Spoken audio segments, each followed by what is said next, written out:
कड़ू, तुम्हें लोगों को बताना होगा कि सत्य की राह पर चलना इतना आसान नहीं है। सत्य का तेज बर्दाश्त करना भी तो एक परीक्षा है, क्योंकि सत्य हर कदम पर इंसान की परीक्षा लेता रहता है, और जो इस परीक्षा में उत्तीर्ण हो जाता है उसे परम आनंद प्राप्त होता है। हम भी तो परीक्षा दे रहे हैं बाबा।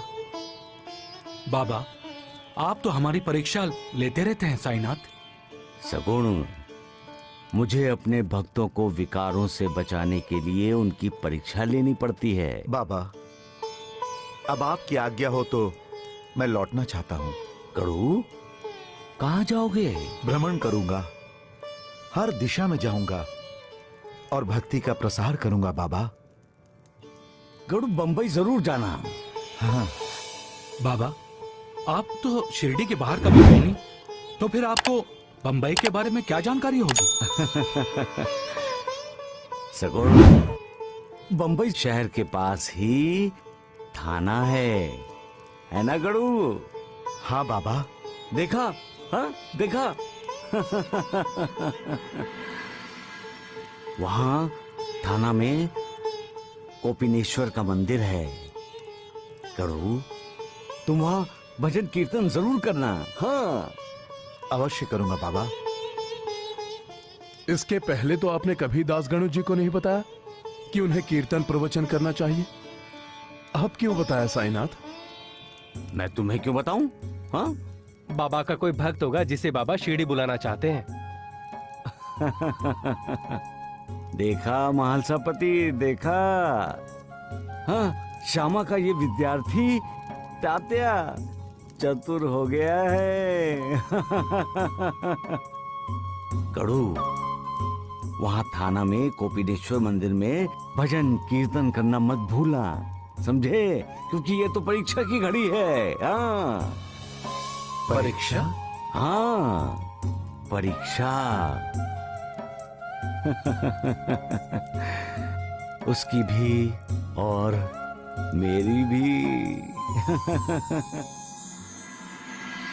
वचन किसे कहते हैं तात्या?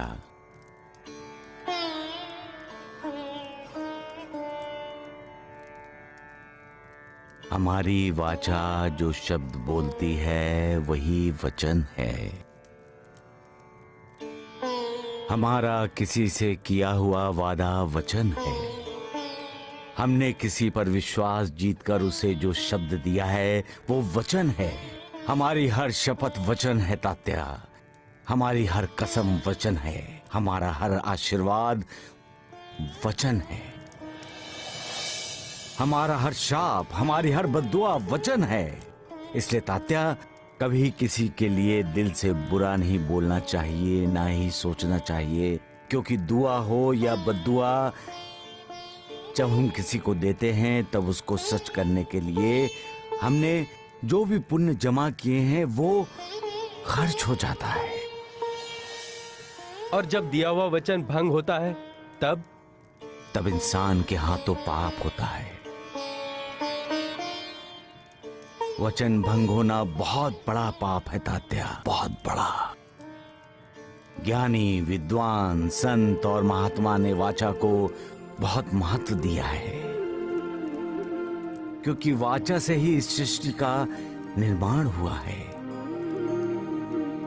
प्रलय के बाद ओंकार नाद गूंज उठा और सृष्टि निर्माण का कार्य शुरू हुआ। इसलिए जब कोई ऋषि श्राप देता था तब उसके वचनों का आदर करने के लिए सृष्टिकर्ता उसका श्राप सत्य करते थे। जब ब्रह्मदेव वरदान देते थे तो उनका वरदान यानी सत्य वचन हो, उसकी जिम्मेदारी परमेश्वर की होती थी। इसलिए कहते हैं कि हमारी जबान से निकला हुआ शब्द किसी भी महाशस्त्र से ज्यादा महाभयंकर होता है तात्या। वो कल्याण भी करता है और अकल्याण भी। वचन देकर उसका पालन करने का अर्थ होता है सत्य का पालन करना, सत्य की पूजा करना, सत्य की राह पर चलना। और वचन भंग करने का अर्थ है सत्य को ठुकराना। मालिक का अनादर करना जो महापाप है तात्या, महापाप। तात्या, ये हिंदुस्तान है, ये अपने आप में एक तीर्थ क्षेत्र है। यहाँ देवताओं की पूजा की जाती है और माता पिता को देवताओं से भी पूज्य माना जाता है। यहाँ अपने कर्तव्य को धर्म माना जाता है और कर्तव्य को पूरी अहमियत दी जाती है। माता पिता के प्रति अपने कर्तव्य को अधिक महत्व दिया जाता है। इसलिए यहाँ का भक्त पुंडलिक अपने माता पिता की सेवा में कोई विघ्न न आए, दरवाजे पर आए भगवान विट्ठल को ईंट पर खड़े रहने को कहता है। यहाँ का बेटा श्रवण अपने अंधे माता पिता को तीर्थ यात्रा पर ले जाता है अपने कंधे पर बिठाकर। यहाँ की अयोध्या का श्री राम अपने पिता के वचनों की पूर्ति के लिए राज सिंहासन त्याग कर 14 वर्ष का वनवास स्वीकार करता है और ये हमारी परंपरा है तात्या, यही हमारे संस्कार है। हम अपना सब कुछ अपने माता पिता की इच्छा पर कुर्बान कर देते हैं। हमारे माँ बाप का हर शब्द हमें वेद वचनों से भी बड़ा लगता है।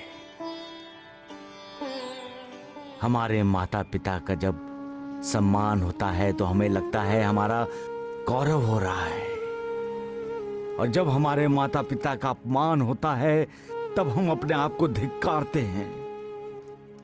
इतना प्रेम करते हैं हम अपने माँ बाप से। माता पिता की छत्र छाया में हम अपने आप को सुरक्षित महसूस करते हैं। जिन्होंने हमारे लिए हर कष्ट सहे हैं, हर पीड़ा को, हर दुख को भोगा है, हम उन्हें दुख देने का सोचते ही नहीं।